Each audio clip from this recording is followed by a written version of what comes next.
corazón te canta, mi alma te anhela con todas mis fuerzas. Te amo, roca eterna, tú eres mi esperanza, mi gloria, mi fuerza. En valles de sombra te cuidas, eres lumbrera. Tú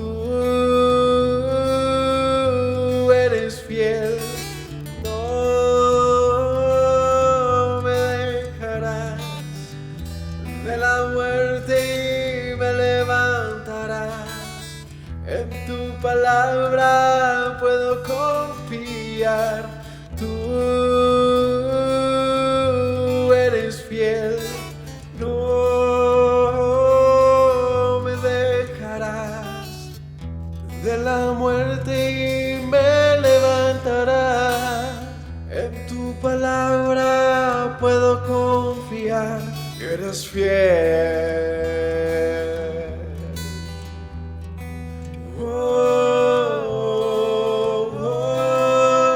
Mi corazón te canta, mi alma te anhela con todas mis fuerzas.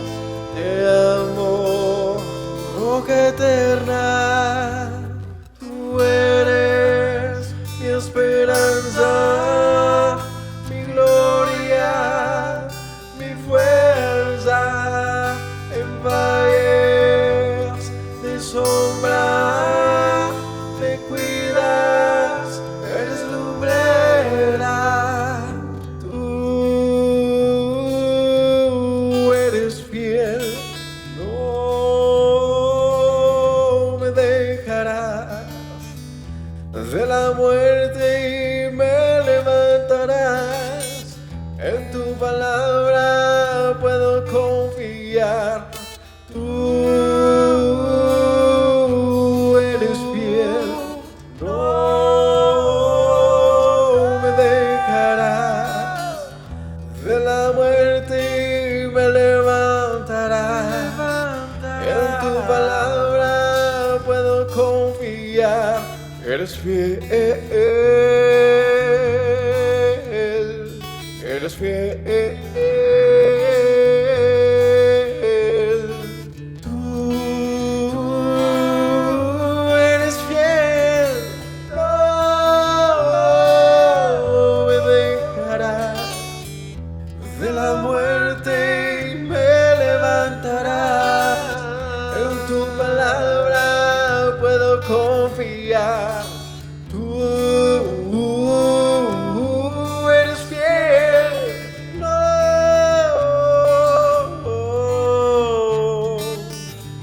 de la muerte y me levantarás. En tu palabra puedo confiar. Tú no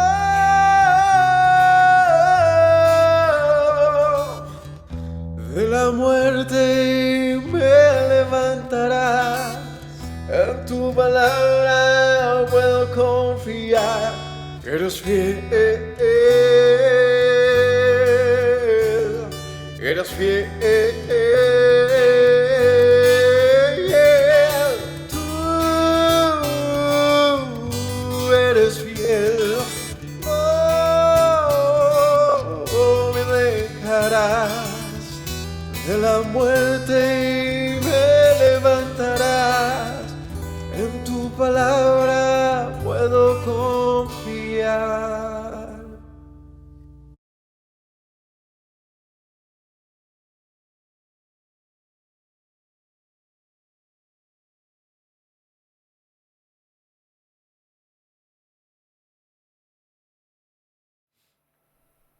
Shalom para todos, Yahweh los bendiga y bienvenidos a un estudio más de las Sagradas Escrituras, continuando con el capítulo 3 del libro de Romanos.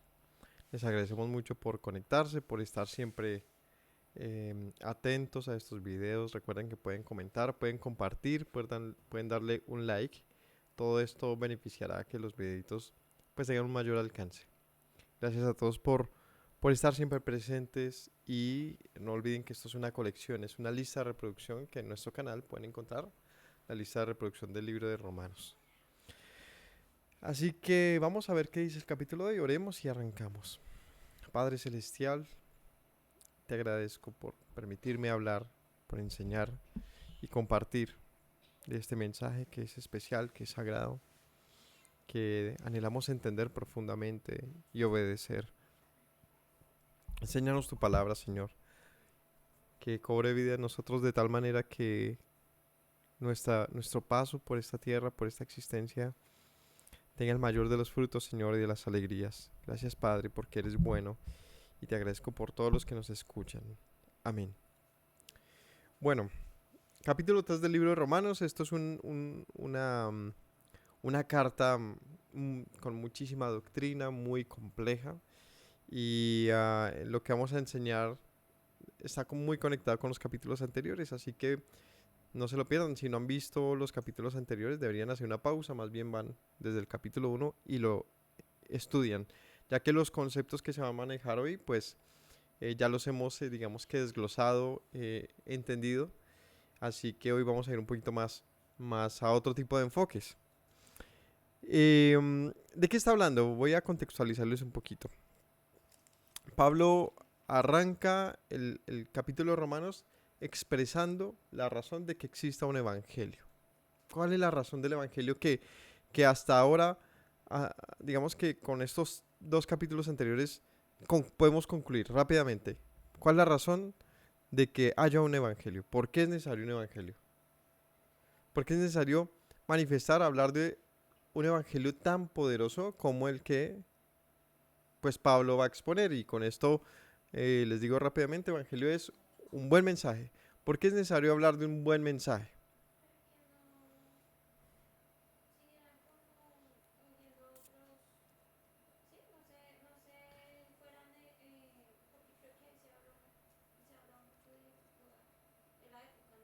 ¿Qué?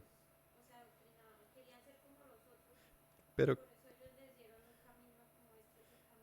no, ahí no. Es más, digamos que eso es más de otros libros, como el de Corintios, incluso un poco de Gálatas, donde como que quiere hacer una diferencia de los judaizantes, de los gentiles, pero lo que llamamos de Romanos es más global el mensaje y quiere demostrar una cosa. ¿Qué es lo que quiere demostrar hasta el momento Pablo en su carta?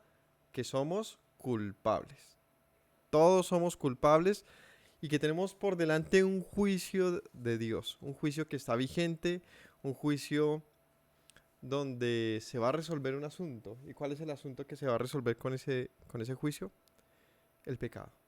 Un asunto que nos atañe a todos, judíos y no judíos. Creyentes en Yeshua y no creyentes en Yeshua. Cualquier persona de este mundo, cuando lee Romanos, debería encontrarse con un espejo. Esa es la propuesta, eso es lo que intenta hacer Pablo, es ponernos un espejo por delante y decir, se han reflejado en ese espejo y se han dado cuenta qué es lo que tienen que saber ahora. En el capítulo 2, versículo 17, empieza a hacer un énfasis particular sobre los judíos, sobre la casa judía. ¿Por qué?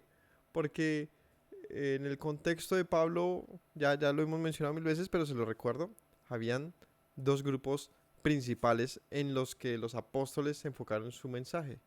Dos grupos muy contrastados y muy, digamos que fáciles de identificar. Uno eran los judíos, de los cuales los apóstoles fueron parte, porque ellos eran judíos, es decir, su nación, su pueblo. Y otro grupo completamente nuevo, y es lo que se pueden llamar gentiles. Y a esto se refiere al resto de los pueblos, es decir, dos pueblos. Uno, el que por la Biblia identificamos como el famoso pueblo de Dios, que tiene una historia un pueblo que se identifica con esas historias y dice, sí, es nuestro Dios, nuestras historias, nuestras promesas, nuestra ley. Y otro pueblo que es inmenso, que cubre la tierra, y se le llaman las naciones o los gentiles, los goim. Pablo en esta primera parte que se enseñó la semana pasada, va a hablar de, bueno, y los judíos y la ley. Va a hacer un énfasis particular sobre la hipocresía que habían en muchos judíos que creían que tenían una confianza grande sobre su forma de vida en la que se apoyaban, pero cuyos hechos, cuyo fruto no evidenciaba realmente pues algo diferente. Eso es lo que Pablo les acusa, ¿no? De que digamos que se sentían muy cómodos, muy felices, muy orgullosos de su circuncisión, pero tenían un corazón pues lleno de maldad, como la de cualquier hombre en la tierra. O sea, Pablo va a poner en una misma canasta a judíos y no judíos y va a decir, saque lo que quiera y va a encontrar lo mismo. La única diferencia es que este se va a vestir diferente o tiene unas prácticas diferentes o tiene una circuncisión. Pero en el fondo, pues no hay nada más que lo mismo. Y eso suena muy, muy duro, ¿no? Así arranca Pablo este libro. Es una confrontación de nosotros como humanos y no como grupos particulares. Donde tanto judíos como no judíos se demuestra entonces que incumplimos mayormente, generalmente, la ley. No hay una obediencia sobre ella, por lo tanto, no hay justo. Y con esa introducción arrancamos capítulo 3. Leamos, perdónenme, capítulo 2, versículo 25 para que vayamos conectados porque es un solo pasaje, un solo párrafo. Dice, en verdad la circuncisión es una práctica judía ordenada por la Torá, pero para esta época no solamente el asunto ordenado por la Torá, por la ley, sino un asunto de identificación. Es decir, es un asunto donde se puede agrupar a los judíos o los de la circuncisión y los de la incircuncisión, es decir, los no judíos. ¿Sí? Era una, un asunto que había evolucionado y ya no era solamente una práctica de ley, sino un identificatorio social. Entonces dice, los que tienen circuncisión esto aprovecha si guardan la ley. Pero si eres transgresor de la ley, tu circuncisión viene a ser como incircunciso. O sea, si no guardas la ley, pues de sobra que tengas esa circuncisión, porque si vives como un incircunciso, pues es falso. Si pues el incircunciso guarda las ordenanzas de la ley, no será tenida su incircuncisión como el circunciso. Y ahora dice, bueno, y está el otro caso de la persona que no es judía, y si es un hombre justo, que vive, que practica, así sea de una manera muy ingenua o muy desconocida, muy ignorante, pero intenta y obedece la ley de Dios, porque la tiene en su corazón, no es como si fuese un hombre circunciso, es decir, no tiene un corazón inclinado a Dios, circuncidado. El que físicamente es incircunciso, pero que guarda perfectamente la ley, te condenará a ti, que con la letra de la ley y con la circuncisión eres transgresor de la ley. Entonces dice, pues lo siento, pero si hay algún gentil que obedezca la ley, y ojo aquí lo que dice, que guarda perfectamente la ley. Aquí no está hablando de que cualquier gentil ya es superior a un judío que tiene circuncisión. Aquí está declarando es que por sus frutos serán conocidos quien quiera que seamos, de acuerdo a la manera que actuamos. Si andamos perfectamente guardando las palabras de Dios, pues esto va a hablar de una identidad nueva que de pronto desconocíamos. Así que no es judío el que lo es exteriormente, está refiriéndose a la circuncisión, ni es la circuncisión la que se hace exteriormente en la carne, sino que es judío el que lo es en lo interior. La circuncisión es la del corazón en espíritu y no en letra, la alabanza del cual no viene de los hombres sino de Dios. Y ya si quieren oír un poco más sobre la circuncisión, la semana pasada se habló de eso, pero aquí el énfasis es un golpe que hace Pablo acerca de la forma tradicional de pensar para esa época, donde se creía que por portar la circuncisión como señal de pacto que debemos obedecer, pero no es suficiente. No es suficiente, solamente es una señal. que nos muestra que Dios ha querido tener una relación con nosotros. Pero es necesario que exista esa relación. Y para eso es necesario una circuncisión del corazón. Cuya veracidad de esta circuncisión del corazón, de acuerdo a lo mismo que leímos, ¿cuál es? ¿Cómo sabemos que alguien tiene un corazón circunciso? Porque obedece perfectamente la ley. Pablo lo dijo. Ahí sí, vea, me lavo las manos y le dejo ahí para que medite. Porque muchos piensan que Pablo nos ordena no cumplir la ley. Y nada más torpe que esto. Más, Pablo está diciendo, cualquier gentil, cualquiera del mundo que no sea judío, que obedezca, ojo, perfectamente la ley, condenará a cualquiera que pensando que por su circuncisión serás ya logrado algo. No, sino que al contrario, cualquiera, ojo, que guarde perfectamente la ley, en ese orden de ideas, es alguien que demuestra que tiene un corazón circunciso y por lo tanto es la circuncisión que vale. Eso no quiere decir que la circuncisión de la carne no tenga valor, no. Pero ese es el reflejo, esa es la verdad que hay. Entonces, ¿qué haría un gentil que perfectamente guarda la ley? Pues se mandaría a circuncidar, porque eso está en la ley. ¿Qué ventaja tiene entonces el judío? Él dice, pues entonces, ¿qué gracia tiene ser judío? ¿De qué aprovecha la circuncisión entonces? Él dice, pues mucho. O sea, el hecho de que la gente no obedezca, que no viva, que no valore, y está refiriéndose al grupo de los judíos de la época. Voy a enfatizarme por ahora en la época, y ahorita hablamos del presente. El hecho de que en esa época no, digamos que hubiese un pueblo muy apoyado en sus tradiciones, pero como que en el fondo, esto no hiciera una reflexión profunda de lo que es nuestra razón de existencia, porque seguían haciendo todo tipo de males, que es lo que Pablo en Romanos al inicio arranca diciendo. ¿Qué dice? Detractores, aborrecedores de Dios, hacemos el mal, etcétera. Dice, pues, pensando que porque tenemos circuncisión, entonces ya todo está ganado. Dice, no. Pero el hecho de que se les hubiese dado esto a la circuncisión y que se hubiese entregado la ley, todo esto es algo muy grande. Esto aprovecha mucho en todas maneras, dice Pablo. Primero, ciertamente que se le ha sido confiada la palabra de Dios. Y él arranca diciendo, pues tú me dices que qué diferencia entre un judío y un no judío. Lo primero, pues que es un pueblo al que se escogió. Es decir, es un pueblo por medio del cual nosotros tenemos el conocimiento de este Dios. Es un pueblo por medio del cual el Señor decidió compartirnos su voluntad, sus palabras, su ley. Así que pues, primer ventaja, no pequeña, grandota. Ha sido un pueblo mensajero, enviado para dar a conocer, para anunciar un mensaje. Y que si algunos de ellos han sido incrédulos, su incredulidad habrá hecho nula la fidelidad de Dios. Entonces dice, bueno, listo. ¿Qué ventaja tiene ser judío? Pues que a ellos se les confió la palabra, pero es que si no y ellos no han sido buenos mensajeros, han sido infieles a su enseñanza, entonces ¿qué? ¿Y hay qué?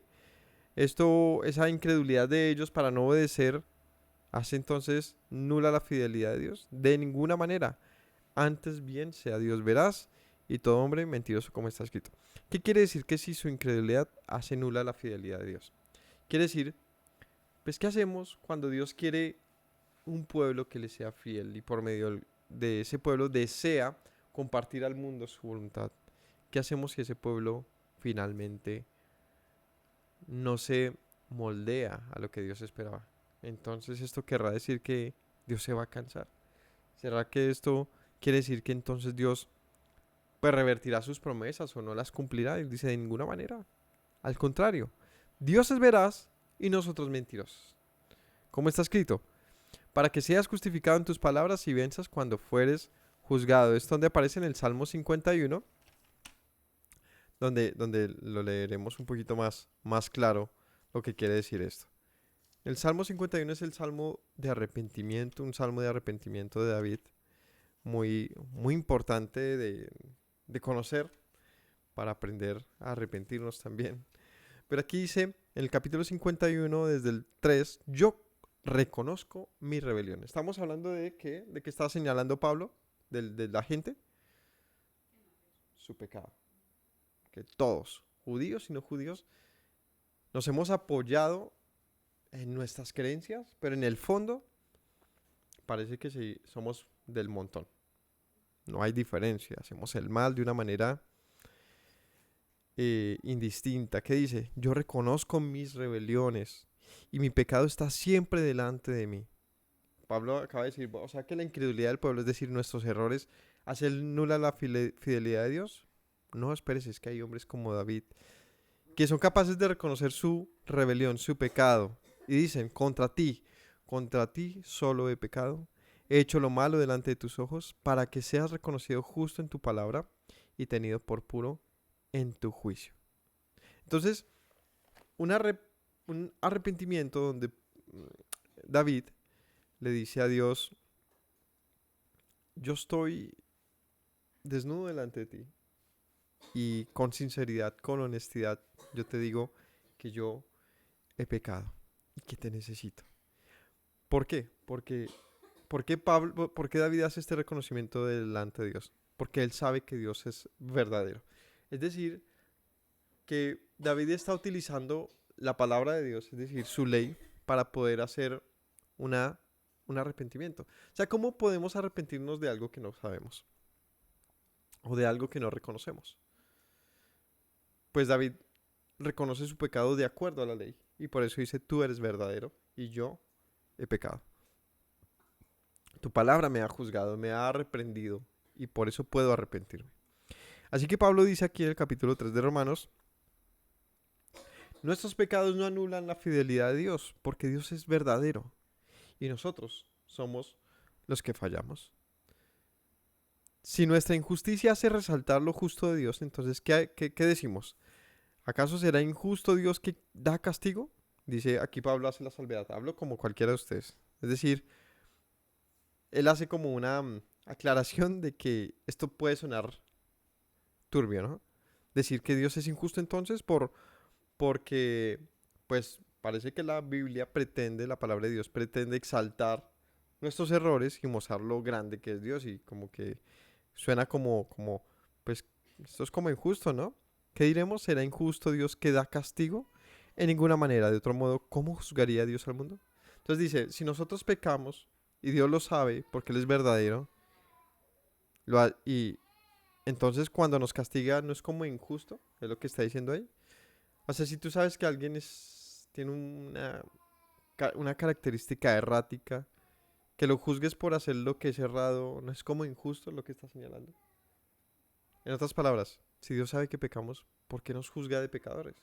Si Él nos hizo como somos. Y es un razonamiento que muchos debemos hacer, que todos deberíamos hacer, y es entender lo que Dios hace con nosotros y lo que Él permite. Y es que Él hace una pregunta, ¿y entonces cómo juzga Dios al mundo? Pablo responde, ¿es injusto que Dios nos juzgue? Entonces responde con otra pregunta, o sea que Dios no puede juzgarnos. ¿O cómo Dios va a juzgar este mundo? O sea, Él tiene que cruzarse de brazos y no tomar ningún tipo de acción. Pero entonces Él va a decir aquí, pero si por mi mentira, la que hemos concluido, por mi pecado, por mi maldad, la verdad de Dios abunda para su gloria, ¿por qué aún entonces yo soy juzgado como pecador? O sea, si mis pecados lo único que han hecho es acrecentar la gloria de Dios y demostrar su verdad, ¿por qué me juzga entonces como un pecador? ¿Y por qué no decir entonces, como se nos calumnia y algunos dicen, afirman de nosotros diciendo, hagamos males para que vengan bienes? O sea, ellos los acusaban de pensar de esa manera. Hagamos el mal para que vengan cosas buenas. ¿Será que podemos decir eso? ¿Por qué Pablo llega a esa conclusión? Porque está diciendo, pues si nuestro pecado ha demostrado la fidelidad de Dios, su grandeza, su verdad, pues entonces sigamos haciendo males para que vengan bienes. Es un refrán. Es como muchos podemos ver esto, ¿no? O sea que si mi maldad solamente muestra lo grande que es Dios, pues voy a seguir así entonces. Al final es para su gloria. ¿Será que eso es un pensamiento? ¿Será que esa es la voluntad de Dios? ¿No? Y es muy chévere la manera en que Pablo empieza a abordar este libro porque empieza a hacer preguntas y las va respondiendo. Con otras preguntas se vuelve un poco tedioso, pero también nos ayuda a reflexionar y nos forza a reflexionar lo que generalmente no buscamos reflexionar. Así que, eh, primero nos dice, ¿qué aprovecha conocer la voluntad de Dios? ¿No? Si yo no la obedezco, ¿acaso esto anula la fidelidad de Dios? ¿Hace que Dios deje de hacer lo que Él prometió hacer? Él dice, no, de ninguna manera. Dios es verdadero, es decir, Él hará lo que dijo que haría. Lo único que esto demuestra es que mi injusticia, mi infidelidad, demuestra el contraste con Dios y lo fiel que Él es. Así que le dice, y entonces Dios es injusto por señalarnos, si Él sabe que somos injustos. Entonces dice, de ninguna manera. Dios tiene que juzgar el mundo. ¿Cómo lo va a hacer entonces? Porque por mi mentira, la verdad de Dios abunda. Es decir, por mi pecado se demuestra la necesidad de un Dios verdadero. Aún no soy juzgado. ¿Por qué no soy juzgado aún como pecador? Perdón, ¿por qué aún soy juzgado como pecador y no decir, cómo se calumnia, como dicen por ahí que decimos, hagamos males para que vengan bienes? Entonces dice, ¿por qué si mi mala manera de obrar resalta las cosas, las cualidades de Dios? ¿Por qué entonces no seguir así? Y esto no haría entonces más bien, ya que Dios ha sido bueno aún en nuestro pecado, pues seguir así para que Dios sea exaltado. Vamos a ver qué dice. ¿Qué pues? Versículo 9. ¿Somos nosotros mejores que ellos? Y Pablo empieza a hablar de quién. Judíos y no judíos. ¿Somos mejores que el mundo? ¿No? Porque ahora él se va a incluir ahí. ¿No? Está hablando de que nuestra injusticia, la injusticia del mundo, y ahora dice la nuestra, ¿somos mejores? En ninguna manera. Ya hemos acusado a judíos y a gentiles que todos están bajo pecado. Ya hemos dicho, todos están bajo pecado. Es decir, ¿qué es estar bajo pecado? Todos hemos pecado. Somos infractores de la ley porque estamos bajo la ley. Tú puedes infringir una ley que te gobierna. Porque si no te gobernas esa ley, pues no sería infracción de la ley. ¿Estamos? Es algo obvio, ¿cierto? Es decir, que yo solamente puedo estar bajo la ley, perdón, puedo estar bajo pecado o bajo infracción de la ley si existe una ley que me somete. Es decir, yo solo puedo infringir una ley que me señala. Si no existe esa ley, pues tampoco hay infracción de la ley, tampoco estaría bajo pecado. Así que Pablo está diciendo, todo el mundo está bajo pecado, es decir, todo el mundo ha infringido la ley. Hay que recordar que la mejor definición, una de las mejores definiciones del pecado que encontramos en la Biblia es la que da Primera de Juan. Y es que la infracción de la ley es pecado. El pecado es la infracción de la ley, ir en contra de la ley, desobedecerla, eso es pecado.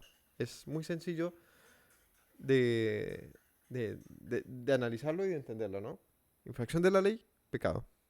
Todos estamos bajo pecado, ¿qué quiere decir? Hemos infringido la ley, hemos desobedecido. Como está escrito, no hay justo ni aun uno, no hay quien entienda, no hay quien busque a Dios, todos se desviaron, aún se hicieron inútiles, no hay quien haga lo bueno, no hay ni siquiera uno. Sepulcro abierto su garganta, con su lengua engañan, veneno de áspides hay bajo sus labios, su boca está llena de maldición y de amargura.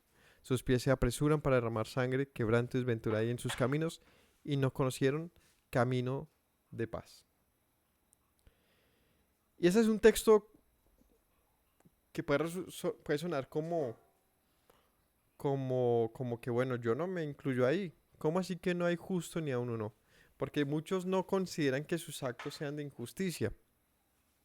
Es decir, suena un texto como que, uy, no, pues tampoco digas que todo el mundo es lo peor, ¿no?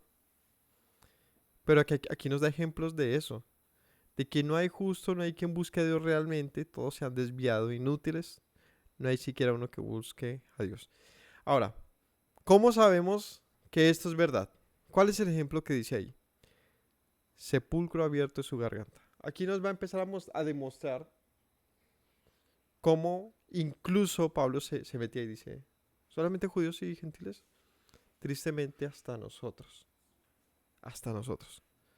O es que cuando pensamos en lo que decimos, no encontramos de esto, como un sepulcro abierto nuestra garganta, con nuestra lengua engañamos, veneno de áspides hay debajo de los labios, con la boca está llena de maldición y de amargura. ¿No encontramos esto en nosotros? Eso demuestra.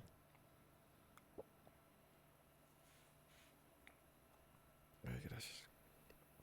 Eso demuestra que aun a pesar de que nuestros actos, nuestros caminos, nuestros pies no están presurosos a, no sé, hacer maldades, es más, nos esforzamos por obedecer muchas cosas que el mundo en general menosprecia de lo que dice la Biblia. Pero cuando nos revisamos bien honestamente y profundo, Pablo pone aquí, en primer lugar, quizás un corazón hipócrita con el que todos contamos, unas máscaras que tenemos ahí como turbias. Porque independientemente de nuestra forma de servir a Dios, de cómo lo hagamos, de cómo lo busquemos, la verdad es que nuestro corazón siempre está condicionado para amar a los demás, para perdonar. Hay demasiada maldad en nuestra boca. Y ahí si cada uno revise, analice lo que piensa, lo que dice los demás, y nos vamos a encontrar con esto. Ni siquiera nosotros somos justos. Así que, de una u otra manera, ¿con qué autoridad podemos menospreciar a otra persona? O señalarla o juzgarla. Si evidentemente nosotros actuamos de una manera muy similar. No conocieron camino de paz. Y cuando nos damos cuenta que incluso nuestro corazón está tan sumamente atiborrado de problemas, de malos pensamientos, de molestia, de ira, de engaño, de mentira, lo peor que podemos hacernos es también autoengañarnos. Lo que tenemos que hacer es soltar eso y abrir los ojos. Porque aquí dice, pero sabemos que todo lo que la ley dice, lo dice a los que están bajo la ley, para que toda boca se cierre y todo el mundo quede bajo el juicio de Dios. Y otra vez Pablo la rompe aquí diciendo, el gentil que está allá y el judío, nuestro hermano, y usted y yo. Si estamos bajo la ley, ¿cómo sabemos que estamos bajo la ley? Porque todos estamos bajo pecado. Porque el todos que se menciona aquí es el todos, todo mundo. Y sí, enfatizando, todo el mundo. Mantenemos una vida que demuestra una insistencia en elegir siempre un camino, digamos que oscuro, turbio, difícil, que no necesariamente nos acerca a Dios, sino generalmente que nos aleja. Por lo tanto, nos vemos condenados, esclavos de todo tipo de pecado. Insisto, pecado es la infracción de la ley. Es decir, nos hemos hecho un pueblo desconocedor, un mundo desconocedor de la ley de Dios, por lo tanto infractor de una manera supernatural de sus leyes y por lo tanto deudor.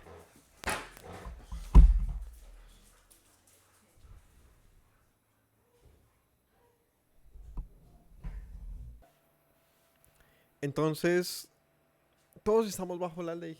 ¿Esto qué quiere decir? Todos vamos a ser juzgados por la ley, porque también, más bien, porque esta ley, la ley de Dios, insisto, la ley de Dios, ¿cuál es la ley de Dios? Pues lo que la Biblia nos indica como la forma de vida que Dios ha dado al mundo. ¿Qué es la ley sino un medidor? Es un termómetro que nos indica,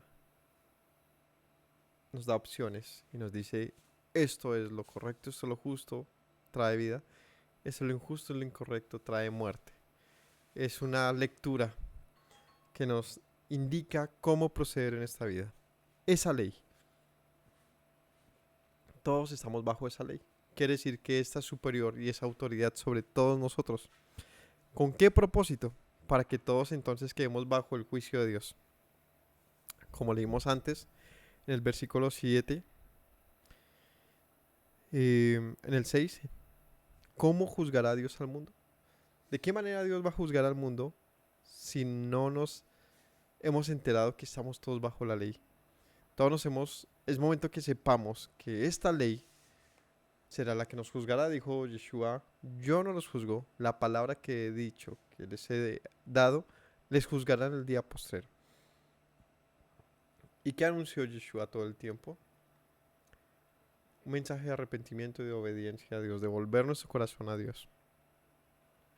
Así que hasta este punto vemos que por más de que queramos pensar que nuestra vida está muy perfecta, es necesario que nos analicemos y nos demos cuenta que, claro, podemos tener buenas vidas o malas vidas, pero eso no significa que tengamos entonces una relación, digamos, perfecta o plena delante de Dios, sino más bien nos demuestra cuando somos muy honestos, tenemos la capacidad de ver con honestidad nuestra propia vida, nos damos cuenta que nuestros actos, nuestra forma de pensar, de hablar, de dirigirnos a los demás, demuestra el fruto real de lo que hay dentro de nosotros, y es que estamos lejos de Dios en muchas ocasiones. Así que Pablo dice, todo lo que le dice lo dice para nosotros que estamos bajo la ley, para que toda boca se cierre y todo el mundo sepa y quede bajo el juicio de Dios, ya que por las obras de la ley ningún ser humano será justificado delante de él, porque por medio de la ley es el conocimiento del pecado. Y aquí en versículo 20 ya se pone un poquito difícil, porque parece que empieza Pablo ya a desvariar. Todos estamos bajo la ley, por lo tanto todo el mundo está bajo el juicio de Dios, ya que por las obras de la ley ninguno será justificado delante de él, sino que por medio de la ley es el conocimiento del pecado. Aquí utiliza el término obras de la ley, que ya lo hemos explicado en otros momentos, y este es un término diferente al que hemos usado por lo menos en todo el capítulo 3. Hemos hablado de la ley como un instrumento de, de medición, de dirección, de conocimiento, que es lo que finaliza el pasaje diciendo, porque por medio de la ley es el conocimiento del pecado. La ley nos indica que es pecado y que no es pecado, pero aquí utiliza el término por las obras de la ley, ningún ser humano será justificado delante de él. Este término obras de ley, como les decía, es diferente, porque para más información vean capítulos atrás, el término obras de la ley enfatiza a nuestra conducta tradicional, dogmática, religiosa, por medio de la cual pensamos que seremos justificados delante de Dios. No está hablando del cumplimiento de la ley que Dios puso en la Escritura. Estamos obligados, es nuestro deber. Ya lo leímos. El que guarda perfectamente la ley, ese es un hombre circunciso de corazón. No, estamos hablando del que se justifica por las obras de la ley. Y les digo de una vez, obras de ley es la conducta que tenían particularmente los judíos de la época, donde sus rituales, formas de pensamiento religioso o, más propiamente dicho, tradición oral, les hacía pensar que habían logrado algo delante de Dios. Es lo que Yeshua llama los mandamientos de hombres. Es las cosas agregadas a la ley. Esas son las obras de la ley. Es lo que nosotros como hombres sumamos a la ley de Dios, le enseñamos a la gente como un camino que se debe andar, que condiciona nuestra relación delante de Dios. Pablo dice, no, eso no va a justificar a nadie, sino que por la ley de Dios, esa es, por medio de la cual está el conocimiento del pecado, no por las obras de la ley.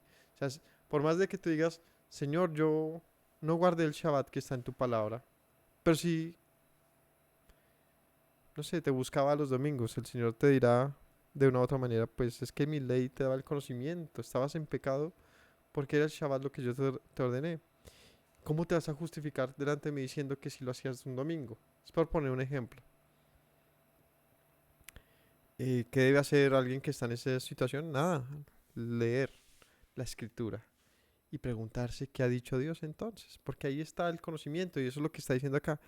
En la ley de Dios está el conocimiento que tenemos que buscar, porque ahí se nos indica cuál es nuestro pecado. Ahora, aparte de la ley, se ha manifestado la justicia de Dios, testificada por la ley y por los profetas. Ahora aquí pone otro punto, dice, además de la ley de Dios, se ha manifestado la justicia de Dios, que la ley misma testificó. ¿Cómo testificó la ley acerca de la justicia de Dios? Porque la obediencia a Dios traería justicia, el cumplimiento de la ley era con un propósito de justicia, así que se ha manifestado finalmente. Los profetas hablaron de ella. ¿Cuál es la justicia de Dios? La justicia de Dios por medio de la fe en Yeshua. Por medio de la fe en Yeshua, para que todos los que creen en Él, porque no hay diferencia, por cuanto todos hemos pecado y estamos destituidos de la gloria de Dios, siendo justificados gratuitamente por su gracia mediante la redención que es en el Mesías Yeshua, a quien Dios puso como propiciación por medio de la fe en su sangre. Espere. Aquí ya arranca un nuevo tema. Entonces Pablo hasta el momento dijo, todos hemos pecado, todos destituidos de la gloria de Dios, todos bajo el peso de la ley y la condenación de la ley y por lo tanto del juicio de Dios. Y ahí como que ¿qué queda para hacer? Pues nada, como que cierra el negocio, apague y vámonos. Pareciera que no hubiese nada más que hacer. Así que Pablo dice, pero espere, no se aburra, no se canse. Se ha manifestado algo más que la ley. Y es la justicia de Dios. Es decir, que aunque podemos saber que somos infractores de la ley, que esa nos ha denunciado y nos señala, y que estamos al parecer bajo el juicio de Dios, también se ha manifestado otra cosa, algo más. Y es el poder ser llamados justos delante de Dios, aun a pesar de nuestras muchas infracciones de la ley. ¿Cómo es posible que siendo culpables recibamos una expiación, un perdón, una justificación? Pues dice, la ley y los profetas anunciaron de esto. ¿Qué anunciaron? La justicia de Dios, que es por medio de la fe. Ah, claro, por el justo, por la fe, vivirá. El asunto es que aquí dice, pues es que no solamente se trata de entender y conocer que hemos pecado, sino que hay algo más que se tiene que anunciar. Y es que el conocimiento del pecado se da para que entonces acudamos a la herramienta que Dios ha dispuesto para que obtengamos también, digamos, una redención de esa vida que tenemos, de la cual decía aquí, es injusto Dios que nos castiga sabiendo que somos pecadores. Espérese, Él no te castiga porque seas pecador. Él te castiga, si es por poner el término, o Él no te mete en juicio por meramente ser pecador. Él nos ha puesto bajo juicio por una razón, más allá de que seamos pecadores. ¿Cuál es la razón por la que estamos todos bajo el juicio de Dios, más allá de que seamos pecadores? ¿Cuál es la razón? ¿Ah? ¿Qué más? ¿Qué más? ¿Por qué, más allá de que seamos o no pecadores, eso no es lo que nos tiene bajo el juicio de Dios? ¿Qué es lo que nos tiene bajo el juicio de Dios? Que no hay fe. ¿Por qué? Porque nuestra desobediencia a la ley no se da por otra razón diferente a que no hay fe. Es decir, la resolución de nuestra desobediencia no es netamente la obediencia, sino una obediencia que se da por medio de la fe. Y eso es diferente. Es decir, no es un cumplimiento estricto de la ley lo que nos justifica delante de Dios. Y eso es importante saberlo. Es decir, no es configurar, es como coger una inteligencia artificial, la programo para que cumpla todas las leyes de Dios y pensar que se es salvar porque lo hizo. No es como raro, como sin sentido. Lo que la Biblia nos dice de principio a fin es el punto de partida de nuestra elección. ¿Qué es lo que nos lleva a, palabra clave, confiar en Dios o menospreciarlo? La fe. Así que dice, además de la ley se ha manifestado la fe, la justicia que es por medio de la fe en Yeshua, en la salvación de Dios, en lo que Dios prometió, lo que anunció la ley y los profetas, que anunciaron todo el tiempo, la redención de Dios. Es decir, un Dios que no estaba complacido en destruir a la humanidad meramente, nos creó para matarnos. Lo que decía aquí, es injusto Dios que castiga al pecador, ¿no? ¿Sabe que somos pecadores y nos matan? No, espera, es que ese no es el plan. Claro que va a ser esto, va a pasar mucho, sí, pero no es el plan. El plan es la redención de una humanidad de la cual Dios sabe que es pecadora. Es decir, ha puesto a nuestra disposición la elección de seguir siendo una humanidad que escoge mal o la elección de escoger bien. Tan sencillo como eso. Cuya elección de escoger bien omitiría por completo, pasaría por alto, perdonaría, toleraría todas nuestras muchas infracciones, toda nuestra injusticia, toda nuestra maldad. Y eso es un camino muy diferente, porque es un Dios que conoce, que justamente entiende, que justamente ha dispuesto un camino de redención para una humanidad de la que Él sabe muy bien que es débil. Entonces Pablo está aquí poniendo algo muy importante encima. Está diciendo, ¿sabes qué, judío? Tú no te puedes justificar. Y tú, gentil, tampoco puedes justificarte. Y yo como apóstol tampoco puedo justificarme. Porque lo único que me va a justificar delante de Dios, ¿qué es? La fe. Una fe por medio de la cual puedo obedecer a Dios. Vamos a ver. La justicia de Dios por medio de la fe en Yeshua. Para que todos los que creen en Él, para que los que nos encaminamos en esta redención de un pueblo que se reconoce como perdido, como extraviado, como que desamparado, como que lo hemos hecho todo mal. Entonces acudimos a la herramienta que Dios ha dispuesto, anunciada por los profetas y por la ley. ¿Qué dispuso Dios para el pueblo? Un Salvador. Y esto tiene mucho que decir. Un Salvador significa que necesitamos de alguien más para obtener salvación. Que por nosotros mismos no podemos tener, digamos que una cercanía con Dios más allá que de la fe que podemos tener en un Salvador. Este Salvador, ¿quién es? Dios mismo, quien ha dispuesto su mano salvadora, su diestra, Yeshua, su mediador, su Hijo, para acercarnos a Dios. No hay diferencia, todos hemos pecado, destituidos de la gloria de Dios, siendo justificados gratuitamente por la gracia de Dios. Esto es un asunto de misericordia. Claro, porque Él sabe que no somos justos. Él sabe que lo que hacemos es un esfuerzo realmente. ¿Cuál es la diferencia entre mí, mi familia, mis amigos, la congregación y los que están afuera, mis clientes, mis vecinos, cualquier otra persona? ¿Cuál es la única cuestión que nos diferencia si todos somos tan igualitos, hacemos tantas cosas? Pues el que yo y muchos de los que mencioné hemos abrazado esto, la misericordia de Dios. Es la gran diferencia. Es que todos estamos en un pozo y Fun lanzó la cuerda y unos pocos que tuvieron fe agarraron la cuerda y se dejaron salvar. Porque entendieron que no podían escalar, que no había manera de subir, destituidos de la gloria de Dios.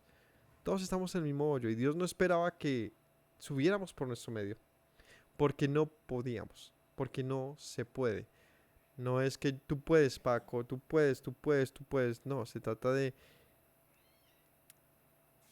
aceptar nuestra condición, una condición que es débil, pero cuya debilidad es suficiente como para abrazar la cuerda que nos salva. Es decir, ¿quién no cogería la cuerda que va a salvarle a uno en medio de un pozo? Dos opciones, el que prefiere estar en el pozo y quiere morir, y el otro, ¿cuál es? El que cree que no necesita la cuerda y que puede salir solo. En ambos casos, siendo honestos, no podrán salir jamás de ese pozo. Un ciego que no puede ver, uno que está tan acostumbrado a las tinieblas del pozo que no necesita cuerda, que no la ve, no la entiende. Pero benditos los que encuentran esa cuerda. ¿Y cómo le llamamos a esa cuerda? Fe, Yeshua, la salvación. Una salvación que requiere de nosotros el creer que agarrándonos de ahí podemos salir al otro lado. Aún sabiendo que estamos en el foso, en el abismo más profundo, podemos salir. Así que, siendo justificados, es decir, lo que esto significa es que al tomar de la mano al Mesías, puedo obtener redención, gratuita justificación por su gracia, mediante la redención que es en Yeshua el Mesías, a quien Dios puso como propiciación por medio de la fe en su sangre para manifestar su justicia, a causa de haber pasado por alto en su paciencia los pecados pasados. Entonces dice, Dios ha dispuesto a este Salvador porque en su paciencia Él decidió colocar una expiación y por medio de esa expiación cumplir su justicia, satisfacer su justicia. ¿Cuál es la justicia de Dios? ¿Qué es justicia? ¿No? Estos son conceptos que un abogado debe conocer muy bien, un constitucionalista, un juez. Justicia es que se satisfaga los requerimientos que una constitución da sobre los deberes y derechos de cualquier persona. Es tener la balanza nivelada, ¿cierto? Y Dios necesita, como un Dios justo, necesita tener su justicia, digamos, al día. Así que una humanidad tan, no solamente pecadora, sino tan sin esperanza, pues solamente Él podría brindar la esperanza. Así que no es de señalar a Dios y decir, ¿para qué nos pones en este mundo siendo pecadores para olvidarte de nosotros y luego matarnos y pensar mal de Dios? Es un pensamiento muy equivocado, pero muy equivocado, porque no se trata, esa no es la historia, así no es. Lo siento mucho. O más bien, por fortuna tuya te digo que no es así la historia, sino que más bien Dios nos hizo libres y nos permitió equivocarnos. Es que ¿qué le afecta a Dios que pequemos? No tienes, eso no no se trata de eso. El punto clave para entender a Dios y su voluntad y lo que Él se propone con la humanidad es esto: que Dios desea de nosotros que confiemos, que demos pasos de confianza. Lo que le interesa a Dios no es qué tan alto caminemos, qué tan rápido vayamos, qué tan lejos crucemos. Él solamente necesita de nosotros una cosa. ¿Qué necesita Dios de nosotros? Una cosa: que demos un paso de fe. Uno. Y tras ese, ¿cuál? Otro. Y otro. Y otro. No se trata de la distancia, de lo alto, lo complejo. Se trata de una cosa: de fe para dar los pasos que Él pide. O no le dijo a Pedro: Pedro, bájate la barca y camina sobre el agua. ¿Qué pasa, Pedro? ¿Por qué te hundes? Seguramente el maestro no estaba muy lejos, pero los pasos que le pedía sí parecían imposibles. Se requería fe. Así que ya ha demostrado Pablo y hemos aquí tratado de demostrar que todos necesitamos entender que estamos en el pozo. Todos como humanidad. Que independientemente de lo buenos que se veamos, se demuestra que hacemos parte de un mismo costal llamado la humanidad.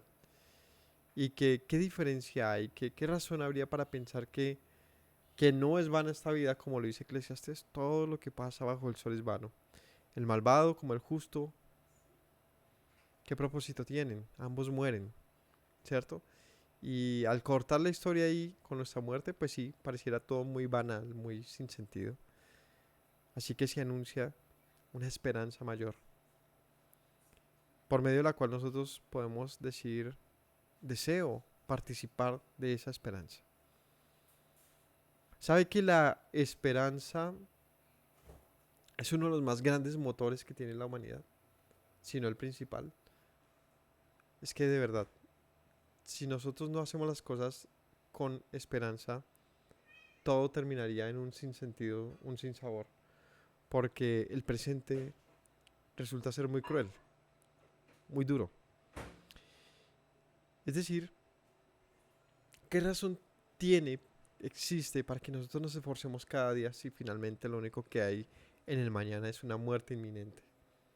No tendría propósito nuestra vida, nuestra existencia sería tan aburrida, tan sin sentido, que prefiero ser una roca. Por lo menos ella existe por los siglos y por las edades. Pero ser tan efímeros y a la vez amar y abrazar tanto esta vida y querernos eternizar en ella, solamente nos demuestra una cosa: que Dios espera que amemos justamente la vida a la manera que Él nos ha dicho para poderla retener. Esto es lo que se conoce como la vida eterna. Y fuera de lo complejo que esto significa y lo aparente que esto parezca ser, hay que entender por qué como humanos mantenemos la esperanza. No es simplemente un asunto evolutivo de mantenernos, de ¿cómo se llama esto? De permanecer, de asegurarnos en esta vida. No es un escape evolutivo y ya, es mucho más que eso y tenemos que esforzarnos por analizar el porqué de nuestros comportamientos. Si nuestra esperanza está bien puesta, tenemos mayor probabilidad de sobrevivir en cualquier escenario. Hay una catástrofe, hay una epidemia, hay una mala economía. ¿Quién sobrevive a esas cosas? Generalmente, en un balance. ¿Quién cree que sobrevive a esas cosas? ¿El más fuerte? ¿La mente más fuerte? ¿Sabe quién sobrevive generalmente por, ¿cómo se llama esto? Por estadística, el que mantuvo su esperanza. Porque el que tiene esperanza se esfuerza sabiendo, no el que tiene esperanza y se queda ahí sin hacer nada. Me refiero al que en su esperanza se esfuerza entonces en buscar, en lograr un fin diferente. Es decir, alguien que no se acostumbra, no se acomoda con la vida que tiene de momento, sino alguien que pone su esperanza en cosas mayores. Ese tiene mayor probabilidad de alcanzarlas que el que no las busca, obvio. Así que lo que espera de Dios de nosotros es que nosotros confiemos en Él y entendamos nuestro propósito en esta existencia. Porque Él ha dispuesto todo para que nosotros, a pesar de todo lo que hemos leído de nuestra condición, podamos alcanzar la paz, una justificación delante de Él, un lugar delante de Él. Y de una otra manera, por decirlo, volver al lugar del cual fuimos destituidos como humanidad. Porque Él dice aquí en el versículo 25, ha pasado por alto en su paciencia los pecados pasados. Él ha tomado la decisión de que lo que Él mismo llamaba como pecado, lo ha desestimado de nosotros con tal que abracemos su gracia, su gratuita manifestación de justicia. Porque si no lo hacemos, pues es que no tiene propósito que haya pasado por alto nuestros pecados. ¿Qué es pasar por alto los pecados? Es la redención, es el perdón de un pecado. Es decir, que no ha tenido como un problema el reconocer nuestra condición para luego ofrecernos una salvación. Con la mira de manifestar en este tiempo su justicia, a fin de que Él sea el justo y el que justifica al que es de la fe en Yeshua. Así que una vez más, queda Dios en el mayor lugar. El que es justo, nosotros los pecadores, y no solamente el justo, sino el que justifica a aquel que tiene fe. Es decir, que Él queda como un Dios justo, pero también un Dios misericordioso. Y con su justicia nos señala un camino que nos cuesta cumplir, pero que nos dice tranquilos, que yo he dispuesto la fe como un camino para ser justificados. Es decir, por medio de la fe tenemos que recurrir a Dios por medio de la obediencia, y por lo tanto Él ha dispuesto un camino de perdón y redención, que es por medio de Yeshua. ¿Dónde pues está la jactancia? ¿Cómo nos vamos a jactar aquí de algo? Es decir, ¿de qué nos vamos a gloriar acá? Queda excluida. ¿Por cuál ley? ¿Por la de las obras? No, sino por la ley de la fe. O sea, ¿cuál de tus... Otra vez vemos el término obras de la ley. Dice, ¿cuál de tus obras de la ley, de tus conductas y comportamientos tradicionales, de tus formas de pensar, por medio de cuál de esos vas a lograr algo? ¿Mm? ¿Por medio de cuál de tus leyes? Dice, no, sino por medio de la ley que es de la fe. Por medio de la ley de la fe. O sea que aquí, sí, Pablo finalmente nos demuestra una y otra vez que se refiere a dos tipos de leyes. Unas, que es la que se llama obras de la ley, que es todos nuestros comportamientos tradicionales, enseñados, sabidurías humanas, filosofías, etc. Y otra cosa es la ley de Dios, que es mediante la fe, la que fue anunciada a Abraham, a los profetas, a Moisés, y que Yeshua vino, ratificó y dijo que ninguna tilde de la ley pasaría. Por medio de esa fe, por la ley de la fe, es decir, una ley que obra mediante nuestra fe, concluimos pues que el hombre es justificado por la fe sin las obras de la ley. Y aquí podemos entender ese pasaje ahora sí. Por medio, dice acá, concluimos, dice aquí, ¿dónde está la jactancia? Queda excluida por ¿cuál ley? Por las de las obras, no, sino por la ley de la fe. O sea, concluimos que el hombre es justificado por la, diríamos aquí sumándole lo anterior, por la ley de la fe, sin las obras de la ley. Es decir, por la obediencia a la Torá y a la ley y al camino que Dios ha dicho, por creer en Él y obedecerle a la manera que Él dijo, sin necesidad de hacerlo a la manera en que los humanos, las religiones, los grupos, las filosofías, los estereotipos, las modas nos indiquen. De esa manera seremos justificados. ¿Es Dios solamente Dios de los judíos? ¿No es también de los gentiles? Ciertamente también de los gentiles. Porque Dios es uno y justificará, ojo, por la fe a los de la circuncisión y por medio de la fe a los de la incircuncisión. Luego por la fe invalidamos la ley. En ninguna manera, sino que confirmamos la ley. Un pasaje de oro. Concluimos. Que seas, en aquel momento, fueran ellos judíos o no judíos, solamente tenían un camino para justificarse delante de Dios. Teniendo presente que todos habían pecado. Solamente había un camino. El Mesías. ¿Y cuál es la enseñanza del Mesías? Que por medio de la fe tenemos que volver, ¿no? Arrepiéntanse, conviértanse, vuélvanse a Dios, obedezcan, le den frutos dignos de arrepentimiento. Así que por medio de la fe, dice aquí, confirmamos la ley. La fe no invalida la ley. Ya de una vez, ya eso ya lo deberíamos tener claro. La fe real, la fe que es en Yeshua, no es invalidar la ley, sino es confirmarla, es obedecerla, es hacerla. Es hacerla. De hecho, el capítulo 4 nos va a mostrar un ejemplo de una fe que se demuestra con las obras de la que se muestra con el cumplimiento de la ley, sin necesidad de las obras de la ley, es decir, las tradiciones humanas. Así que, mis hermanos, espero que les haya sido claro este tema. Es complejo, la verdad, pero Romanos va a irlo expresando cada vez con más generosidad la comprensión de esto. Es importante que realmente demostremos nuestra fe delante de Dios, y la única forma de mostrar nuestra fe no es diciendo que creemos en Dios. La única manera de demostrar nuestra fe es por medio de la obediencia. Es por medio de unas obras, no las obras de la ley y tradiciones, no, sino, es que es un término que suena muy, muy genérico, muy amplio y por eso es confuso, sino por medio de la obediencia de la ley, que finalmente también son obras, es decir, por hechos. Como dijo nuestro maestro, que tu lámpara no esté bajo la mesa, sino encima, para que alumbre a todos los hombres, y los hombres vean su luz y vean sus obras y glorifiquen a Dios por sus buenas obras, dijo nuestro maestro. Y esas buenas obras, esa luz, es la que Dios nos ha dicho que obedezcamos, su palabra. Esa es nuestra obediencia, esa es nuestra fe, ese es nuestro refugio. Así que mis hermanos, gracias por acompañarnos a la enseñanza de hoy, que el Señor los bendiga y nos veremos en un próximo episodio. Shalom.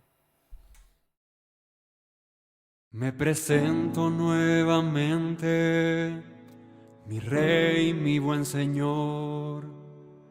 Mis pasos se han desviado, necesitan dirección. En tu amor me he refugiado, Yeshua, pues así al Padre puedo hoy decir. Me presento nuevamente, mi Rey, mi buen Señor. Mis pasos se han desviado, necesitan dirección. En tu amor me he refugiado, Yeshua, pues así al Padre puedo hoy decir. Abba, Padre, Baruch atah, Señor Dios nuestro Rey de eternidad. Abba, Padre, Baruch atah, Adonai Eloheinu melech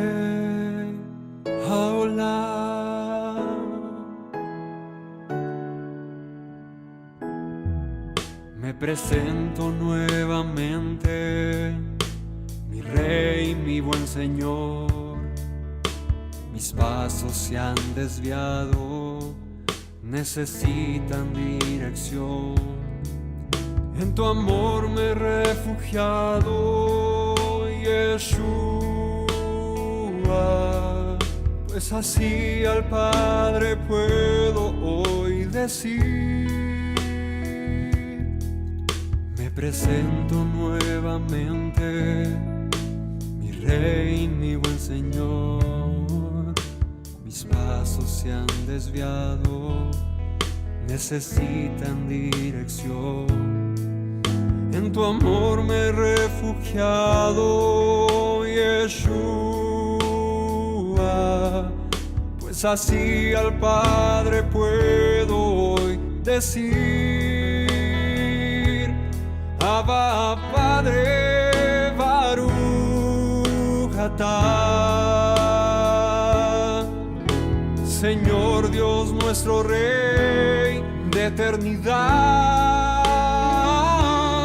Abba, Padre, Baruch atah.